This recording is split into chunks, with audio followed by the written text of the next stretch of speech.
Hi ghost lovers, మీరు చూస్తున్నారు Venky's haunted house. మీకోసం ఒక భయంకరమైన సంఘటనని మీ ముందుకు తీసుకొచ్చా. ఈ స్టోరీని కూడా మా మామయ్య నాతో షేర్ చేసుకున్నారు. ఇక లేట్ చేయకుండా భయంకరమైన సంఘటనలోకి వెళ్ళిపోదాం.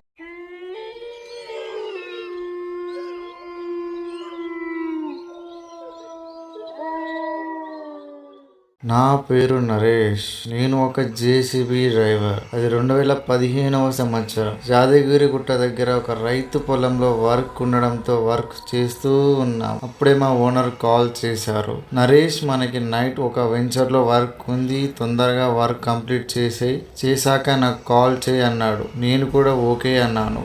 నేను ఒక్కడినే కాకుండా నా ఫ్రెండ్ శ్రీను కూడా నాతో ఉన్నాడు. శ్రీను కూడా వెళ్దాం అన్నాడు. సాయంత్రం 7 గంటలకి రైతు పొలంలో వర్క్ కంప్లీట్ అయ్యింది. మా ఓనర్ కి కాల్ చేశాను. ఆయన మాకు లొకేషన్ షేర్ చేశాడు. మేమున్న లొకేషన్ నుండి ఆయన పెట్టిన లొకేషన్ 10 కిలోమీటర్లు ఉంది. అక్కడికి ఒక గంటలో చేరుకున్నాం. అక్కడ మా వెహికల్ ఓనర్, వెంచర్ ఓనర్ ఇద్దరు ఉన్నారు. వర్క్ ఎక్కడ చేయాలి అని వెంచర్ ఓనర్ ని అడిగా. అతను దగ్గరలో ఉన్న 2 గోరీలను చూపించి ఈ 2 గోరీలను తీసేయాలి అన్నాడు. నేను లేదు, కుదరదు, నేను వర్క్ చేయను అని మొండికేశాను. అప్పుడే మా ఓనర్ వచ్చి, ఏమీ కాదు నరేష్, నేను చెప్తున్నా కదా, వాళ్ళ వెంచర్ మెయిన్ రోడ్ ఆ గోరీల మీదగానే వస్తుంది అంట. వాళ్ళు చాలా బ్రతిమాలారు అని నాతో అన్నాడు. అప్పుడు నేను, అసలు ఆ గోరీలు ఎవరివి? ఆ 2 గోరీల్లో ఒక గోరీ కొత్తగా ఉంది, నాకు భయం వేస్తుంది అని నేను అన్నాను. వెంచర్ ఓనర్ ఉండి, ఆ గోరీలు మా అమ్మ నాన్నలవే. రీసెంట్ గా మా నాన్న గోరికి కలర్ వేశాము, అంతే, అవి పాత గోరీలే.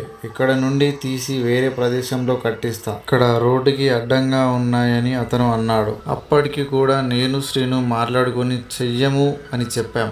వెంచర్ ఓనర్, మా వెహికల్ ఓనర్ ఇద్దరు సరే గాని తిందాం పదండి అని మమ్మల్ని హోటల్ కి తీసుకెళ్లారు. బిర్యానీ తాపించి తినిపించారు. అదే మత్తులో వెంచర్ లో ఉన్న మా వెహికల్ దగ్గరికి వెళ్ళాక ఇద్దరు ఓనర్స్, ఏమి కాదు నరేష్, శ్రీను, వర్క్ స్టార్ట్ చేయండి, ఏమన్నా అయితే మేము చూసుకుంటాం అని అన్నారు. ఆ మత్తులో మేము కూడా ఓకే చెప్పి వెహికల్ స్టార్ట్ చేసాం. వర్క్ కూడా స్టార్ట్ చేసాం. మొదటి గోరిని తీసేసాం. రెండవ గోరిని కూడా తీసాం. ఒక్కసారిగా దాంట్లో ఉండే శవం పైకి లేచింది. మా గుండెలు అదిరిపోయాయి. శ్రీను గట్టిగా చేశాడు.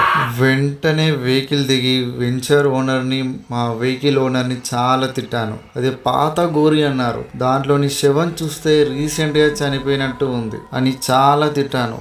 వెంచర్ ఓనర్, క్షమించు నరేష్, చాలా మందిని అడిగా, ఎవ్వరూ రాను అన్నారు. మీ ఓనర్ని బ్రతిమాలి ఎక్స్ట్రా పేమెంట్ ఇస్తా అని ఒప్పించా. అది మా నాన్న గోరి, కానీ ఆయన రీసెంట్ గానే చనిపోయారు. మా అమ్మగారి పక్కనే పూడ్చి గోరి కట్టాం, కానీ ఇప్పుడు ఇబ్బంది అవుతుంది అని తీయిస్తున్నా. ఈ విషయం మీకు చెప్తే మీరు రారేమో అని మీకు చెప్పలేదు. వాళ్ళు ఎంత చెప్పినా మేము వినకుండా వర్క్ మధ్యలోనే వదిలేసి జేసీబీని తీసుకొని అక్కడే దగ్గరలో ఉన్న పెట్రోల్ బంకులోకి వెళ్ళాం. అప్పటికే సమయం అర్ధరాత్రి 1 అవుతుంది. బంక్ క్లోజ్ అయ్యింది. అంతా నిర్మానుష్యంగా ఉంది. పడుకున్న కాసేపటి తర్వాత మా చుట్టూ ఏదో అలజడి. అంతగా పట్టించుకోలేదు. కాసేపటి తర్వాత శ్రీను చెద్దరి ఎవరో లాగుతున్నట్టు అనిపించిందంట. లేచి చూశాడు. ఎవ్వరూ లేరు. పక్కన కుక్కలు చాలా ఏడుస్తున్నాయి. అదంతా పట్టించుకోకుండా పడుకున్నాం. ఒక్కసారిగా మా చెద్దర్లు ఎవరో దూరంగా లాగేసినట్టు ఎగిరి పక్కన పడ్డాయి. మా గుండెలు జల్లుమన్నాయి. ఆ అర్ధరాత్రి మేము నిద్రపోలేదు, మెలుగుతోనే ఉన్నాం. పొద్దున్నే బంక్ కెమెరాలు చెక్ చేశాం. వణుకు మొదలైంది మాకు. చెద్దర్లు ఎవరో లాగుతున్నట్టు ఉంది, కానీ అక్కడ ఎవ్వరు లేరు. వెంటనే అక్కడే ఉన్న ఆంజనేయ స్వామి గుడికి వెళ్ళి తాయెత్తు కట్టించుకున్నాం. అప్పటి నుండి ఏమీ జరగలేదు.